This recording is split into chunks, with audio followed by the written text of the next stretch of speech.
재활용에 진심인 많은 한국인들이 미국에 처음 여행하거나 거주하면서 가장 충격을 받는 순간이 바로 먹다 남은 음식들을 플라스틱, 종이 쓰레기와 한꺼번에 버려야 할 때입니다. 패스트푸드점이나 대형 쇼핑몰 식당만 가도 먹다 남은 햄버거, 음료가 가득인 컵을 그냥 툭 쓰레기통에 버리는 걸 보면 매우 당황스럽습니다. 각 주마다 통일된 재활용 제도도 없고 음식물은 따로 버릴 곳조차 찾기 힘듭니다. 뉴욕만 해도 매년 600만 톤의 쓰레기가 쏟아집니다. 뉴욕 시장이 쓰레기를 수거하고 버리는 방법까지 바꿔야 할 정도로 골칫거립니다. 이것뿐만이 아니죠. 배달만 시켜도 한국에서도 이미 감당이 안 되는데 미국은 마구 버리니까 더합니다. 미국 환경보호청에 따르면 미국의 재활용률은 32.1%, 반면 한국의 재활용률은 86.6%로 현저히 차이를 보입니다. 인건비가 워낙 비싸니까 그냥 버리는 편이 더 싸기 때문이죠. 그런데 이런 거대한 쓰레기를 재활용한다면, 수거와 처리를 모두 민간업체에 맡긴다면 얼마나 큰 기업이 생겨날까요? 전 세계에서 반짝이는 기업들을 들여다보는 바이 아메리카. 오늘은 북미 최대 쓰레기 처리 업체 웨이스트 매니저먼트입니다.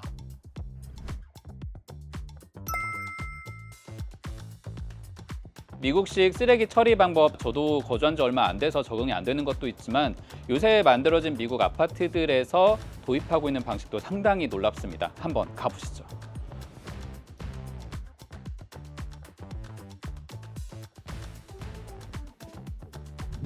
네, 여기는 제가 사는 아파트입니다. 지금 쓰레기를 버리러 가고 있는데요.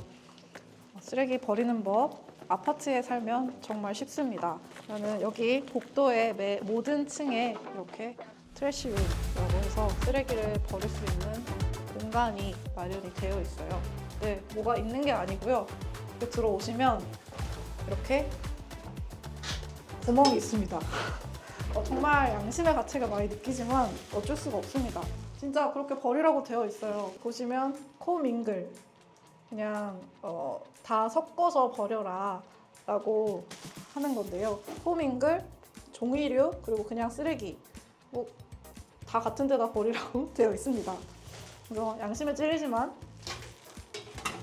보시면 저의 쓰레기들 이렇게 떨어뜨리면 되고요. 음식물 쓰레기인데요. 먹으려고 포장해왔다가 못 먹어서 상해버린 것, 용기째로 버립니다.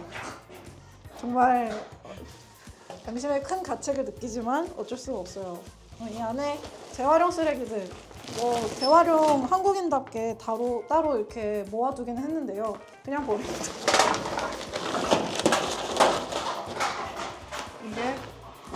저는 이들의 쓰레기가 없습니다. 이곳 뉴욕 맨해튼 인근에도 엄청난 크기의 쓰레기 매립지가 있었습니다. 바로 인근에 있는 스태튼 아일랜드의 프레시킬스 지역인데요. 그 크기가 센트럴파크의 3배, 직선거리로 하루 종일 걸어야 겨우 닿을 크기의 큰 땅이었습니다. 지금은 서서히 공원으로 바꾸고 있는데요. 이렇게 남는 땅, 사람이 살기 힘든 땅도 많은 미국이다 보니까 이곳 말고도 뉴욕 북부나 버지니아, 펜실베이니아 매립지 규모가 상당합니다. 네바다에는 300년은 더 쓰레기를 버려도 될 만큼 거대하다는 에이펙스 매립지도 있죠. 그런데 이렇게 거대한 연간 고형 폐기물 매립지 30곳 가운데서 가장 많은 곳을 갖고 있는 게 바로 이 웨이스트 매니지먼트입니다. 웨이스트 매니지먼트의 핵심 경쟁력은 북미 전역에 걸쳐 있는 거대한 매립지와 수거 거점들입니다. 이 매립지들은 단순한 쓰레기 처리장이 아니라 철저한 관리 시스템을 갖춘 시설입니다. 지금은 쓰레기 수거와 매립, 운송이 웨이스트 매니지먼트의 가장 큰 수익 구조지만 이 회사는 2026년부터 지속 가능성에 초점을 맞춘 사업의 수익이 전체 매출의 15%, 연 7억 4천만 달러에 달할 것이라고 말합니다.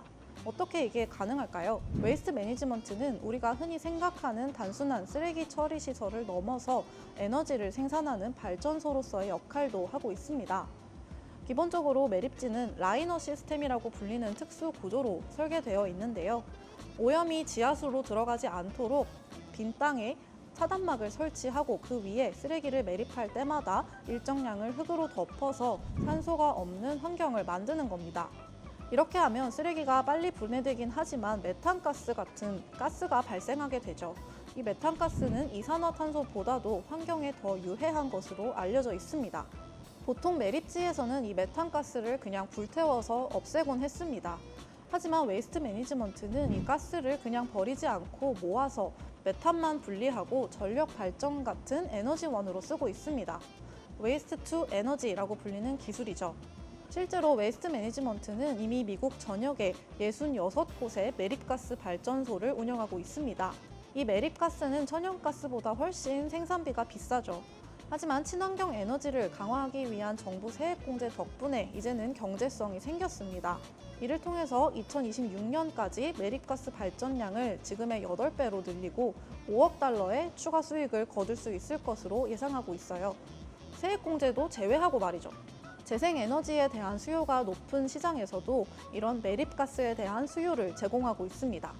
웨이스트 매니지먼트는 처음부터 이렇게 거대한 회사는 아니었습니다. 이처럼 놀라운 입지의 회사를 일군 사람, 바로 웨인 후이젠가입니다. 이 사업가는 단순히 쓰레기를 줍는 일에서 벗어나 쓰레기 처리의 패러다임을 완전히 바꿨습니다. 바로 대규모 매립지와 수거업체들을 하나둘 인수하며 거대 네트워크를 구축한 겁니다. 웨인은 빈 부동산과 대형 매립지를 확보하고 그곳에 쓰레기를 납품할 수거업자들을 하나씩 인수합병하기 시작했습니다. 그 과정에서 자금 조달을 쉽게 하기 위해 1971년 장외시장에 진입했고 그 이후 무서운 속도로 인수합병을 단행해 왔습니다. 5년 만에 130여 개 회사를 하나로 통합해 거대한 쓰레기 매립지 기반의 유통망을 구축하고 자연스럽게 처리망이 커질수록 수익이 늘어왔는데 이러한 전략 덕분에 웨이스트 매니지먼트는 상장 이후 기업 가치가 40배나 뛰어 있죠. 사업 모델을 따라한 웨이스트 커넥션 3위 업체 역시 지난 5년간 2배 속도로 가치가 뛰어 있습니다. 물론 웨이스트 매니지먼트가 처음부터 우상향만 한 것은 아닙니다. 이 회사를 세 시기로 나눠볼 수 있는데 첫 번째는 인수합병으로 규모를 키운 1980년대 창업자 웨인 후이젠가 시기, 두 번째는 매립지와 차량의 감가상각을 제대로 하지 않아서 회계부정으로 20년간 고전했던 시기, 그리고 마지막으로 민주당 정부의 재생에너지와 탄소 배출 저감 정책의 수혜를 받으면서 주가가 고성장한 시기입니다. 웨인 후이젠가의 비즈니스 감각은 쓰레기의 제왕 수준을 넘어섭니다. 쓰레기가 아니라 정수기 렌털이나 넷플릭스 구독이라고 생각하면 어떨까요? 웨인 후이젠가는 소비자들을 붙잡아서 수익을 낼 수 있는 고정적인 사업 구조를 완벽하게 이해했고 콘텐츠와 스포츠에서 이런 수요가 강력하다는 걸 깨달은 인물입니다. 웨이스트 매니지먼트의 실적을 보면요. 2023년 기준 매출 204억 달러, 순이익 23억 달러를 기록했습니다. 1년 전보다 각각 4%, 3% 성장한 수치죠. 주당 순이익은 5달러 66센트로 꾸준한 성장세를 보이고 있습니다. 월가 의견은 어떨까요? 시티그룹은 안정적인 현금 흐름과 시장 지배력을 높이 평가해서 매수 의견을 내고 있습니다. 오펜하이머와 도이치뱅크도 마찬가지고요. 하지만 UBS는 재생에너지에 대한 투자와 비용 절감 때문에 주가 상승이 제한될 수 있다고 보고 있습니다. 모건 스탠리와 JP모건도 지배적인 사업 구조에 비해서 주가 상승 여력이 아쉬울 거라고 보면서 중립 의견을 내고 있습니다. 하지만 대부분의 투자은행들은 웨이스트 매니지먼트의 안정적인 현금 흐름, 높은 진입 장벽, 그리고 친환경 에너지의 전환 잠재력을 인정하고 있습니다. 현재 12개월 목표 주가 중앙값은 지금 주가 대비 약 5% 이상 상승한 수준에서 형성되어 있습니다. 자, 어떠세요? 쓰레기 처리도 미국에서 하면 비즈니스 규모가 엄청날 수 있다라는 걸 보여주는 것 같습니다. 웨이스트 매니지먼트는 그냥 단순한 쓰레기 처리 회사가 아니라 환경 문제를 해결하는 인프라 회사이면서 로봇 개발, 미래 에너지까지 책임질 수 있는 회사로 거듭나고 있습니다. 이제 쓰레기를 버릴 때마다 이런 생각이 들지도 모르겠어요. 이 쓰레기, 이젠 누군가에게 황금이 될지도 모르겠다라고 말이죠.